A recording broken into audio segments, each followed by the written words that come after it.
Hello, YouTubers, and welcome to Level-Headed News. This is your host, Brenda. I have 9 articles in this episode for you, and all the URLs are in the description of the video for your convenience.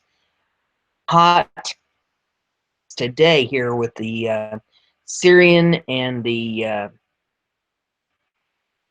mess going on. First article I have for you is off of Western Journalism, and it says Russian Prime Minister says U.S. on the verge of military clash with Russia. This military action is a clear indication of the U.S. president's extreme dependency. So let's get this scrolled up here a little bit. Minister Dmitry Medvedev, Donald Trump's decision to strike a Syrian airbase linked to a poison weapon attack of Syrian civilians, including children. This military action is a clear indication of the U.S. president's extreme dependency on the opinion of Washington establishment. The one that the new president strongly criticized in his inauguration speech, Medvedev wrote on Facebook Friday morning. An overworked statement about a joint fight against the biggest enemy. The Trump administration proved that it will fiercely fight the legitimate Syrian government in a tough contradiction law and without UN approval, in violation of its own procedures, stipulating that the Congress must first be notified of any military operation unrelated to aggression against the U.S., he added. Of military clash with Russia. Have noted that Trump's decision to fight base had completely ruined relations between the U.S. and Russia and has empowered ISIS. His victory, I noted everything would soon Trump's election promises would be broken by the existing power machine. It took only 2.5 months, the Russian prime minister concluded. Reports showed a strong connection between Assad's regime and the chemical weapons attacks. Stated Thursday night that further action had to be taken.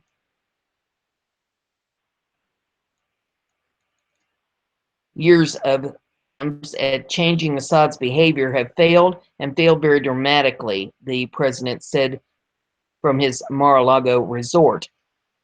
Beautiful babies were cruelly murdered in this very barbaric attack, he added. No child of God should ever suffer such horror. World leaders commended Trump for his decision to take swift military action. Mr. Benjamin Netanyahu said Trump sent a strong and clear message today that the use and spread of chemical weapons will not be tolerated. The British government that strikes were an appropriate response to the barbaric chemical weapons attack the Syrian regime intended to deter further attacks. The U.S. strike reportedly killed at least 7 people. It is Trump's major foreign policy decision since assuming the presidency. Russian forces were notified in advance of the strike using the established deconfliction line, Pentagon spokesman Jeff Davis said in a statement Thursday. U.S. military planners took precautions to minimize risk and personnel located at the airfield. Article is off of Zero Hedge. Biden will not meet Tillerson in Russia. Confusion grows over the U.S. policy towards Syria. Ambassador to the UN, Nikki Haley, and U.S. Secretary of State Rex Tillerson seem unable to agree on what the right policy is regarding Syria, and specifically Assad, saying a top priority of Trump is to oust Assad, while the latter claimed over the weekend that the Islamic State is the key concern and that the people of Syria decide Assad's fate. Russia is not waiting for clarification. On Monday morning, Kremlin spokesman Dmitry Peskov told reporters that the U.S. Secretary of State Rex Tillerson was not due to meet Russian President Vladimir Putin when he visits Moscow later this week. He will meet Russian Foreign Minister Sergei Lavrov, Peskov said. So far, there is no meeting with Tillerson on the president's schedule, Peskov told the reporters in a phone call. We never announce such meetings, whether they will take place or not. We won't announce it. The spokesman assured reporters, though, that if there is such a plan, media would be properly notified. Missile strikes against Syria last week, Peskov had shown Washington's total unwillingness to cooperate on Syria. He said renewed calls for Syrian President Bashar al-Assad would not help to resolve the crisis. Side thus has demonstrated a complete unwillingness to somehow cooperate on Syria and take into account each other's interests and concerns, Peskov said, while commenting on suspicion of the memorandum on air safety in the aftermath of the U.S. missile strike on Syrian military airfield overnight on Thursday. There is no other alternative, no peace talks in Geneva and Asanta, Peskov said. Person who on Monday was in Italy for a meeting of the G7 foreign ministers in Tuscany, said the United States will hold responsible anyone who commits crimes against humanity, just days after the U.S. military unexpectedly attacked Syria. Drone operations have caused thousands of incident deaths over the past decade, exempt from this responsibility. Prior to the April 7th missile strikes, President Donald Trump had indicated he would be less interventionist than his predecessors and willing rights abuses if it was in U.S. interests. Tillerson said the United States such crimes go unchallenged. We ourselves to holding to account any and all who commit crimes against the innocents anywhere in the world, he told reporters while commemorating a 1944 German Nazi massacre, the Stasma. As Rutgers adds, European ministers are eager to hear whether Washington is now committed to overthrowing Assad, who is backed by Russia. The United States put pressure on Moscow to distance itself from Assad. The policy confusion over Syria, Tillerson said at the weekend that the defeat of Islamic State remained the U.S. priority, while the U.S. ambassador to the United Nations, Nikki Haley, said that the regime change in Syria was also a priority for Trump. The mixed messages have confused and frustrated European allies who are eager for full U.S. support for a political solution based power in Damascus. The Americans say they agree, but there's nothing to show for it behind the scenes. They are absent from this and are navigating aimlessly in the dark, said a senior European diplomat who declined to be named. Germany, France, and Britain have invited foreign ministers from Turkey, Saudi Arabia, United Arab Emirates, Jordan, and Qatar to sit down with the G7 group on Tuesday morning to discuss Syria, Assad's rule. Ministers' discussion in Tuscany will prepare the way for a leaders' summit in Sicily at the end of May. Ministers will also talk about growing tensions with North Korea as the United States moves a Navy strike group near the Korean Peninsula amid concerns over Pyongyang's nuclear ambitions. Libya. Italy is hoping for a vocal support for a United Nations-backed government in Tripoli, which has struggled to establish its authority in the city and the rest of the violent-plagued North African country. The has not yet defined a clear policy, and Rome fears Washington may fall into step with Egypt and Russia, which support General Haftar, a powerful figure in eastern Libya. The next article is off of BizPac Review, and it says Trump's administration backed off claims that Russia knew about Syrian chemical strikes. The media is going bananas over a Monday afternoon Associated Press report that quotes a senior U.S. official with claims that Russia knew about the April 4th chemical attack on Syrian civilians. The evidence used was the fact that a drone over a hospital that was later bombed in what U.S. officials claim was an attempt to cover up the fact that chemical weapons were used. According to the AP report, until Monday, U.S. officials had said they weren't sure if the drone was operated by Russia or Syria. The senior official said it try this again. The senior official said it clear who was flying the jet that bombed the hospital. The official said the presence of the drone couldn't have been a coincidence. Must have known the chemical weapon attack was coming and that victims were seeking treatment. However, the Washington Examiner reported later Monday night that a senior administration official has put the brakes on these assumptions about what Russia knew, at least for now. At this time, there is no U.S. intelligence community consensus that Russia had knowledge of the Syrian chemical attack, the official told the Examiner. Additionally, the fact that there is no new evidence that Russia either knew about the attacks in advance or aided the Assad regime by a senior Pentagon official. The next article is off BizPac Review. It says, Eric Trump confirms Ivanka's influence on bombing decision, says his dad's not scared of Putin. His dad will not be pushed around by Vladimir Putin and said President Trump's bombing of Russian ally Syria should shut down Democratic bleats about a Trump-Russian collusion. Eric is proud of his dad for taking decisive action after Syrian President Bashar al-Assad used chemical weapons against civilians, saying President Trump will not be intimidated by Putin or any other world leader. He took that action, and believe me, he thinks things through, Eric told The Telegraph. My dad is a great thinker, practical, not impulsive.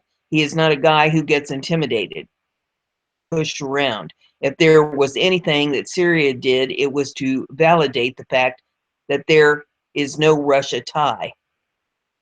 Many on Twitter agreed, noting that Democrats had abruptly stopped pushing their narrative about a Russia-Trump collusion after the Syrian airstrikes. There's a tweet here that says, notice the sudden silence from congressional Democrats regarding Trump and Russia all along.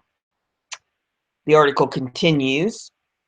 While former President Obama refused to take action against Assad when he used chemical weapons against his own citizens in 2013, Eric said his dad has the guts to take on any and all enemies states. If they disrespect us and if they cross us, no one harder. He has got more backbone than anybody. President Trump's decision to bomb a Syrian airfield last week has caused rift among his supporters. Critics say they voted for Trump because he promised to put America first and not intervene in murky Middle East politics when there's no upside to the United States. However, others supported the Syrian airstrikes, saying someone had to take a stand against Bashar al-Assad and his puppet master Vladimir Putin. Tweet here saying SEAL, who killed bin Laden 5 times, Trump for hitting the bully in the face, restoring pride. Eric Trump also confirmed that his sister Ivanka Trump had influenced President Trump's decision to punish Assad for using sarin nerve gas against children. Ivanka was recently named an assistant to the president. Ivanka is a mother of 3 kids, and she has influence, Eric said. I'm sure she said, listen, this is horrible stuff. My father will act in times like that.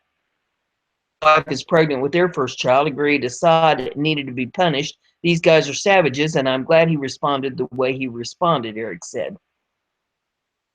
The article is off of Liberty Writers.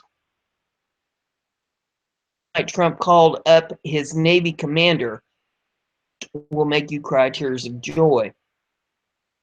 Donald Trump was up late Sunday night for a very special phone call. When everyone else was asleep, the president made a call to both of the U.S. Navy ships that bombed Syria for him on Friday. Commander Russell Caldwell and Commander Andrea Slow of the USS Porter and the USS Ross were in total shock when they picked up the phone to hear President on the other line. Lucky for us, Trump, or up on that, President Trump thanked them for their quick responses and professionalism. Lucky for us, Trump keeps records of everything. That's why we got these amazing pictures of the calls taking place while they actually happen. And there are pictures in this, if you want to, the folks that he talked to, and a picture of him in his office on the phone with them.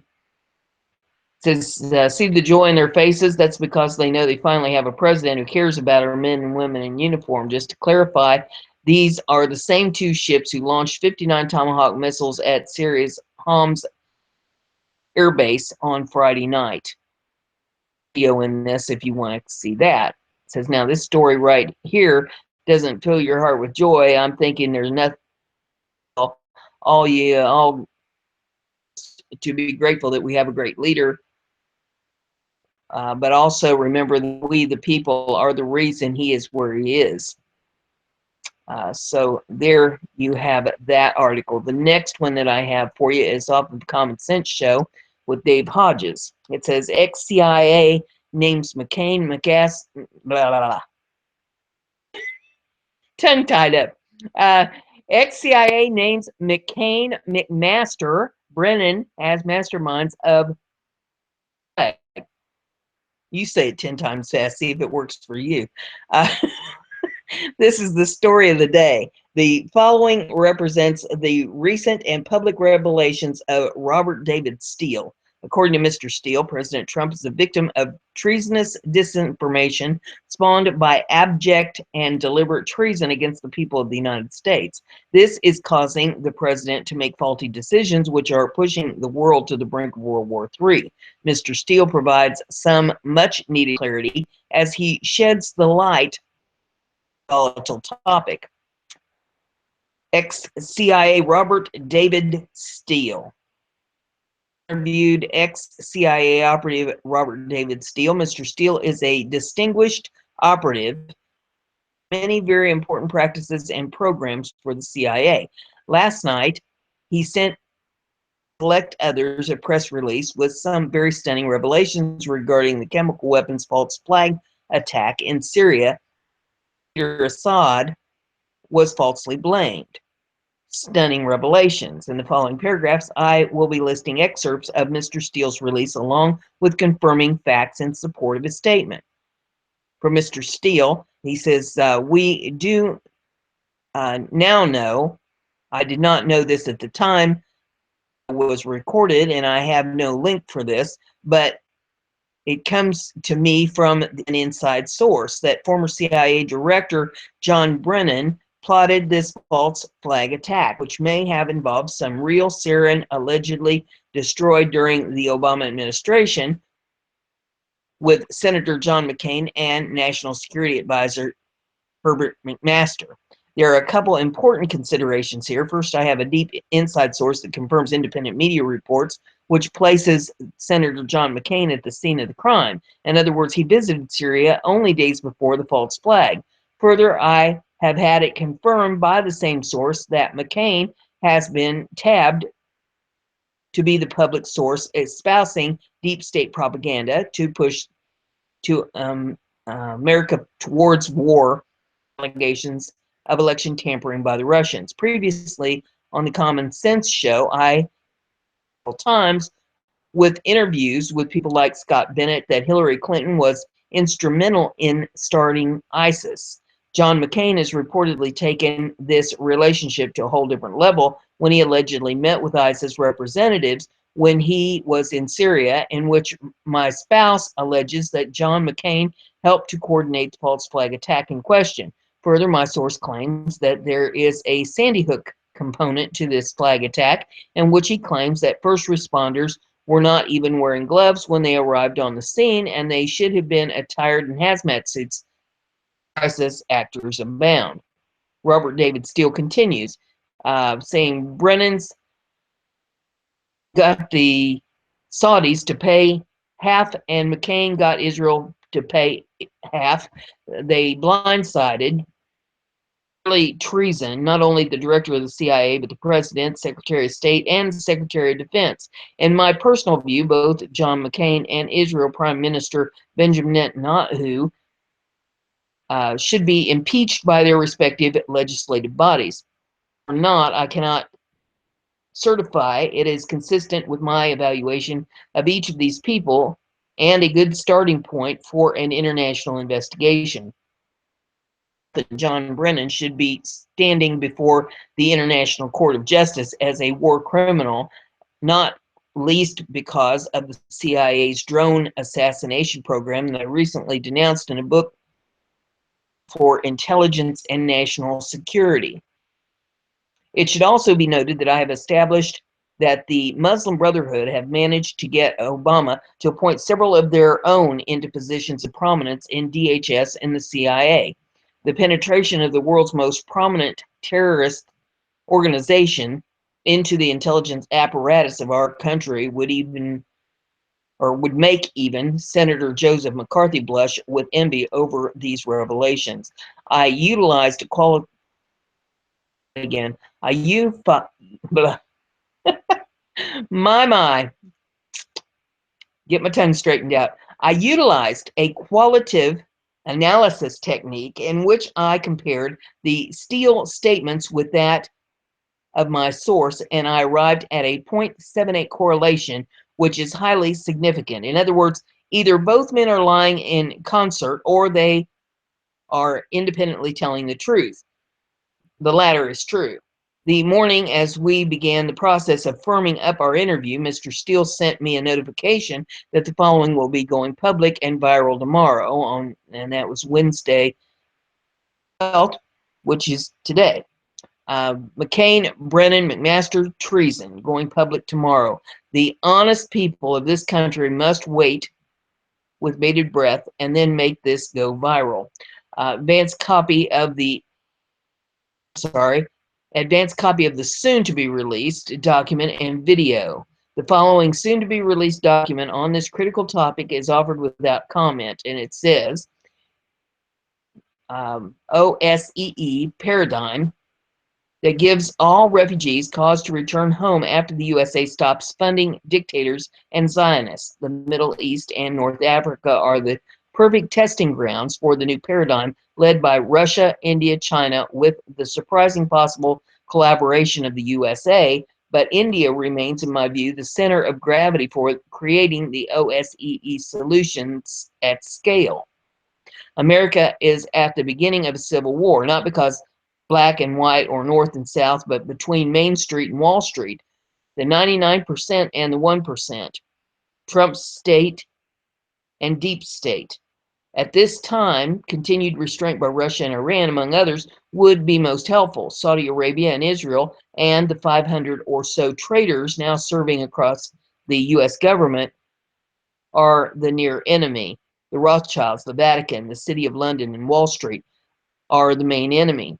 Theatrics for effect. A football coach recently stated that viewed in football terms, it was clear that the president of the USA is playing both sides to work the middle. Interpretation by Dr. Steve Pazanik. The strike, by prior arrangement with Russia and Syria, was intended to signal the Chinese and North Koreans. While that may be possible, a third positive interpretation could be that signaling the Saudis and Israel as well. And even more understanding would have American observers sitting at their anti-missile stations to observe the passive excellence of the systems, antiquated cruise missiles for our president's personal edification. I and others have stated that the U.S. military is hollow. It cannot fight big wars or small wars, and its flag officers are inherent dishonest, lying to themselves and the president with impunity. It is possible Donald Trump is finally realizing that he needs a Wednesday night massacre, and this was a drill. Earlier, when I was under the misimpression that CIA Director Mike Pompeo, who was first in his class at West Point, a most extraordinary accomplishment, has gone along with the false flag attack. I call this a Bay of Pigs moment and prayed that it would lead to the president cleaning house. Many reports suggest that Judas Priebus, others have long recommended, will be fired this coming week. Not yet clear is whether the president, perhaps with the support of Rex Tillerson and Jim Mattis, will arrive at my conclusion that the National Security Council, the NSC, must be abolished and everyone associated with it, from McMaster to the village idiot known as Sebastian Gorka, and of course all the Goldman Sachs moles, also dismissed. There are signs of a purge to occur later this week. In place of the NSC, the president needs a small office of national strategy, Russian restraint, the future of Trump. I continue to admire the restraint being shown by President Vladimir Putin, whom I name in the tape below as the best ally of the legitimately elected president of the USA. I name the Rothschilds as the worst enemy of the president and American Republic.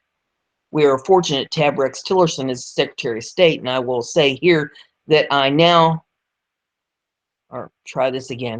will say here and now that I predict that John Huntsman, running to become ambassador to Russia, is very likely to be the next Secretary of State after Rex Tillerson. If Huntsman does not become ambassador to Russia, I expect him to play a central role as the president's personal emissary to the BRICS and their new economic engineering paradigm. The one person in the U.S. government who personally to President Putin, General Secretary Xi Jinping, Prime Minister Narendra Modi, and Iranian President Rouhani, among others, a deputy president for peace. My second memorandum for the president has been delivered to Donald Trump by hand of a trust emissary that cannot be stopped by Judas Priebus or Steve Brennan, who continues to resist the diversification and professionalism of the White House staff. I and the many who embrace my ideas for peace and prosperity have given Donald Trump until the end of this month to stop accommodating the deep state and get on with what he does best, mobilizing the public against the deep state and in favor of transformation, starting with the Electoral Reform Act that buries the two-party tyranny and the closure of the National Security Agency, the NSA, and Truman firing MacArthur moment. An esteemed president refuses to lead change at the scale of which he is possible, that a new coalition is emergent, led by Cynthia McKinney and myself, with considerable incentives being extended to Ron Paul, Dennis Kucinich, Jesse Ventura, Ralph Nader, Ellen Brown, Jill Stein, Correll West, Virgil Good, Bill de Blasio, Rocky Anderson, and several lesser-known independents. So I still launch the coalition, We the People, in time to create a swing vote in Congress in 2018 and to elect cabinet in 2020. Absent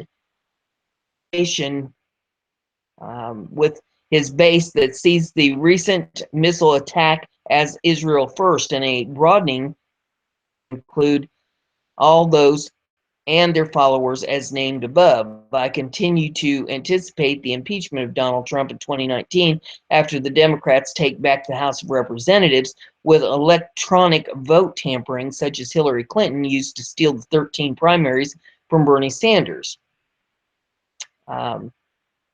See, there's an embedded code for a video here if you want to copy and paste that so that you could watch that. It's on YouTube.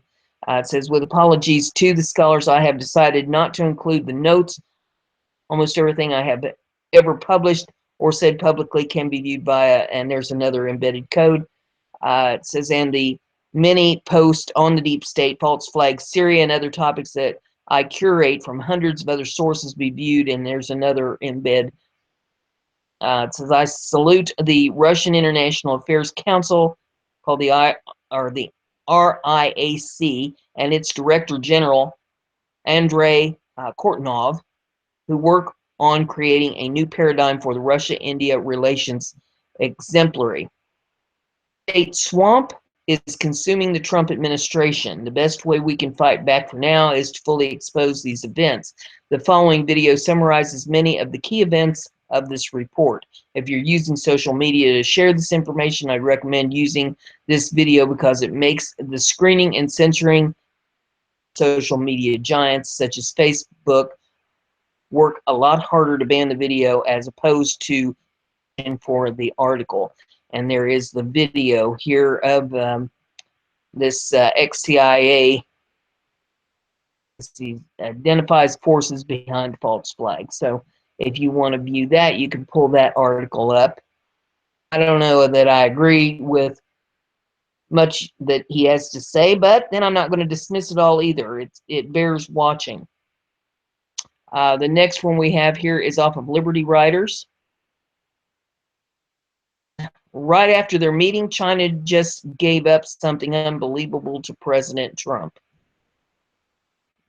Promised he would negotiate us a better trade deal with China when he was running for president. Well, guess what? He did. Almost immediately after Trump's meeting with Chinese President Xi Jinping, China came out with this new proposal: better trade and investment terms to avoid a trade war with Trump. And there's video if you want to watch that. Absolutely unheard of. No president has been able to make China negotiate on trade, not like this. So far, China has offered to make two major consolidations: raise the investment ceiling in the bilateral investment treaty, U.S. beef imports. Of course, you can bet Donald Trump has not accepted their offer yet. President Trump was hoping to get more consolidation on two major issues they did not mention. One was the goods production, and two was the currency manipulation. In fact, I'd be surprised if he were willing to take any deal that didn't include those two. Sure, U.S. beef sales in China would be great. However, they are nothing unless we can get their currency in check. Trump in this. Says, still, I think Trump a major thank you. After all, he just did manage to negotiate with China, of all people. The next article that I have is off of Liberty Writers, and it says, breaking, North Korea just unleashed the hounds of war. This is bad.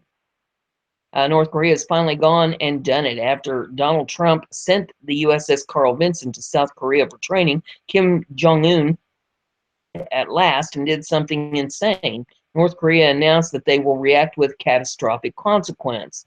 A spokesman for Kim Jong-un said the DPRK is ready to react to any mode of war desired by the U.S. Of war, if I've ever heard one. These crazy so-and-sos have nukes and a huge army before it's too late. And President Donald Trump has it all set up. Just yesterday, China moved 150,000 troops to protect their own borders from North Korea refugees after Trump takes out Kim Jong-un. Video of Trump. It says the thing that makes this move by China so interesting is that it comes right after Trump met with Chinese President Xi Jinping. Also, this morning, China offered Trump a bunch of trade concessions to try and please him. Donald Trump's fast thinking, we're now poised to take out North Korea, and China is giving their unofficial backing. Is proud of our president, ought to share this. The article that we have is off of Zero Hedge.